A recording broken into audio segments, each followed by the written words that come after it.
দিলদার ভাইয়ের লোক কাজ করতে করতে আর আমি করে গাড়ি তুলতাম, আমি তো অন্য লোকে কাজ করি। আগে বলে দিলদার, দিলদারের নায়িকা নাসরিন, তারপরে দেন আমি নাসরিন বলে, সেই জন্য সে রাগ করে ইন্টারভিউ দিছে। আমার দিলদার ভাইয়ের ওটা টেনে সবাই আনছে। ছবি উঠাইতেছে, নাসরিন আমরা এক লোকে কাজ করি, আমার ছবি উঠাই নাকি, ইন্টারভিউ নেই নাকি? কথা কই নাই, রাগের মাথায় এটা কইছে, আবার কইছে আমি এটা না ভুল আমি করছি। হলো কি যে তুই হ্যাঁ গো ছবি উঠাইতেছ তো আমারটা উঠাস নাকি, এর লেগে আমি রাগ করছি। উনি তোর মানে দেখতো আমি জায়গা অন্যের ছবি নাহলে উঠাই। জীবন বইরা যে আমরা চলছি কোনোদিন এরকম হইতে কইতে আমি পারবি? তো আশ্চর্য হয়েছি, তাও আবার এই ইলেকশনের সময়। আমি তো এই ইলেকশনের সময় আমার না, বাসটা না, দিল, আচ্ছা, বাসটা দিত দিত পরে দিত। তোর কথা আমি বাসটা এমনি কারোর কাছে ইলেকশনের খারাপ সময় করি কেন? না। ভালো, তারপরে তো শুরু করছি নাসরিনরে ভোট দিবেন, নাসরিনরে আমরা ভোট একটু দিবেন। ছবি তুলছিলাম, তো উনারটা মানে হয়তো ভুলে আমার তোলা হয় নাই, সেই জন্য সে রাগ করে ইন্টারভিউ দিছে। মানে আমার দিলদার ভাইয়ের হচ্ছে ওটা টেনে সবাই আনছে। ছবি উঠাইতেছে, নাসরিন আমরা এক লোকে কাজ করি, আমার ছবি উঠাই নাকি, ইন্টারভিউ নেই নাকি? কারণ তো সে খুঁজছিল ভুল ত্রুটি কি কইছি, এই মানে কি একটা কইছি, এটা আচ্ছা আবার যাই কোনো হোক, ব্যাপার উনি না। আমাকে সরি বলছে, সুন্দর জিনিস করো, খারাপ আমাকে জিনিস। সরি বলছে যে এটা আমি ভুল করছি, রাগের মাথায় এটা বললো। হ্যাঁ, যাই হোক, এটা আমরা শিল্পীরা অনেক সময় ক্ষোভ থেকে অনেক কিছু বলে দিই, এটা আপনারা এটা কিছু মনে করেন ই না। হয়ে গেছে। এখন আমার ভোট চাচ্ছে, আমি আমার ফোন দিয়ে বললাম যে বলছেন আমাকে পরে নিয়ে একটা চড় মেরে বলতেন, আর ইলেকশনের সময় কি আমাকে ডুবানোর জন্য এটা না বলতেছেন? না কত আগের এই যে কাহিনী। হলে তো তোরে কোনাটা উঠাইতেছি, না গো মা, দুইটা কোনা লাগাই রাখছি আর উঠাইতেছি, কয়েকটা ওই যে খারুই গেলির বহাই দিছি। সত্যি কথা, দিলদার ভাই ছাড়া আমি নাসরিন না। দিলদার ভাইয়ের জন্যই আমাকে সবাই চিনে, এবং দিলদার ভাইয়ের সাথে আমি কাজ করতাম।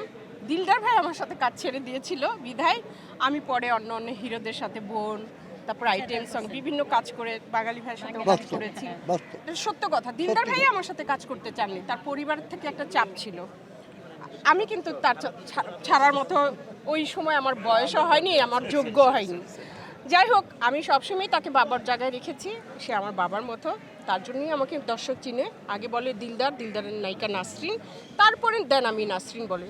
যে ইউসুফ ভাই আছে, এরা সবাই সাক্ষী, সবাই জানে উনি মরে গেছেন, আল্লাহ জান্নাতবাসী করুক। জান্নাতবাসী। তবে একটা সত্যি কথা আজকে বলতেই হবে, সেটা আমার ইউটিউব চ্যানেলেও আছে, এটা কাঞ্চন ভাইয়ের, ইলিয়াস কাঞ্চন সাহেবের মুখের কথা, সত্য কথা। আমাকে প্রথম নিয়েছিলেন কাঞ্চন ভাই, মানে এটিএম ভাই পছন্দ করেছিলেন একটি ছবিতে, কাঞ্চন ভাইয়ের সাথে আমি গান করছিলাম, তখন এটিএম ভাই বললো যে এই মেয়েটা তো অনেক সুন্দর, তুই তোর ছবিতে নে। তখন আমাকে আমিন খানের সাথে নিয়েছিল। তখন আমি, ভাইয়া ছিলেন মগবাজারের বাসায়, যে আমি রিহার্সেল করতাম, আমাকে রিহার্সেল করাতেন এটিএম শামসুজ্জামান ভাই। তো কিছুদিন পরে রিহার্সেল আমার শেষ হলো, কিছুদিন পরে দেখে আমাকে আর ডাকে না কাঞ্চন ভাইয়ের বাসায়। তারপরে একদিন আমাকে মেকআপ রুমে, এক নম্বর মেকআপ রুমে আমাকে এটিএম ভাই বলতেছে, এই তুই নাকি মাথায় সমস্যা আছে। আমি বলছি কে বলেছে? বলে দিলদার সাহেব বলেছে। তখন আমি দিলদার ভাইয়ের সাথে কাজ করি না, আমি জানি না ওনার সম্পর্কে। তো দিলদার বলল যে তুই পাগল, এই জন্য তো কাঞ্চন সাহেব তোকে নিবে না, হিরোইন তোকে নিবে না। আমি কই ও আচ্ছা। তো আমি তখন ওইভাবে চিনিও না, বুঝিও না, তাকে ছবিতে দেখেছি, তার কদর আমি বুঝি না, মাত্র যেহেতু আমরা এসছি। তারপরে তো কাজ করি, এরপরে দিলদার ভাইয়ের সাথে একটা ছবিতে কাজ করতে গেলাম, আমাদের জন্টু ভাই, দেলোয়ার জাহান জন্টু ভাইয়ের ছবিতে, ছবিটার নাম মনে নেই, একটা স্টিল অনেক সময় দেখি যে এইভাবে ধরে রাখছে আমাকে। তো দেলোয়ার জাহান জন্টু ভাই বলতেছে মানে আমার শটটা নিবে না, মানে এত একটা সুন্দর মেয়ে দিলদারের নায়িকার হিসাবে সে একটা আনির্জি ফিল করছিল। পরে বাধ্য হয়ে তার সাথে আমার একটা গান হলো, একটু মানে টেপ ছেড়ে একটা সিকোয়েন্স ছিল, কাজ হলো, এই দিলদার ভাইয়ের সাথে আমি কাজ শুরু করলাম। তারপরে একদিন আমাকে বলা হলো যে এ যদি দিলদার ভাই না বাধা দিত তাহলে তোকে আমরা নায়িকাটা নিতাম আমিন খানের সাথে, ওখানে সোনিয়াকে নেওয়া হলো। তো ওই ক্ষোভ থেকে শুধু একদিন বলেছিলাম যে দিলদার ভাই ওটা না বললে আমি নায়িকা করতে পারতাম। ওই সাহস আমার হয়নি কোনোদিন, ওই সাহস হয়নি, কারণ সেই গুরুজন, তার সামনে আমি দাঁড়িয়ে এই কথা বলার মতো সাহস ওর একটা এখনো হয়নি। জিনিস আছে, ও অনেক কিছু মুখ ফুটে বলতে পারতো না। যখন নতুন আসছে, ওই সময় যা ছিল এখনও তা আছে। মানুষ চলতে চলতে, একটা ঢাকা শহরের নতুন মানুষ আসলে একরকম, যখন 10 বছর চলে যায় তখন সে একটা চোখ মুখ খুলে যায় না, স্বাভাবিক। কিন্তু সে প্রথম থেকে যেরকম ছিল এখনও সেরকম আছে।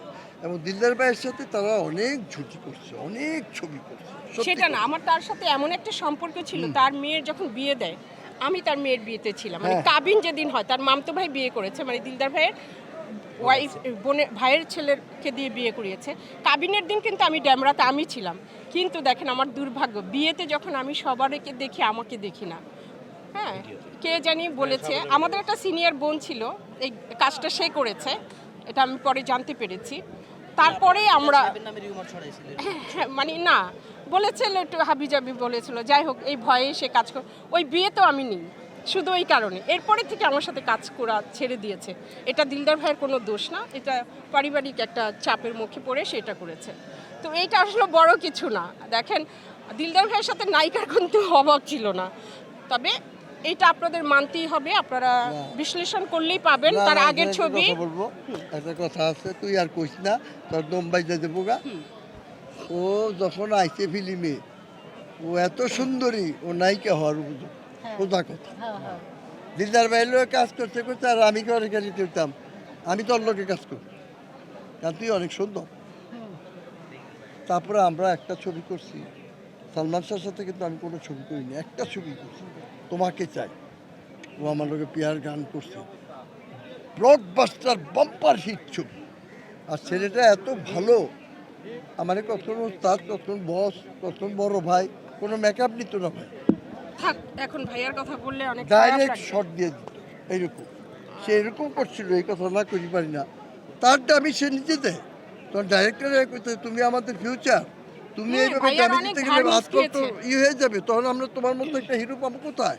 এত হাত অল্প মস্ত সময় তো, তুমি ঘাড় এত মস্ত জনপ্রিয় তো। তন্ত্র করছো, ঠিক কিনা? ভাইয়ার পরে ঘাড় মস্ত সেই তো। দামি দেওয়া বন্ধ করলো, ভালো ছেলে ছিল।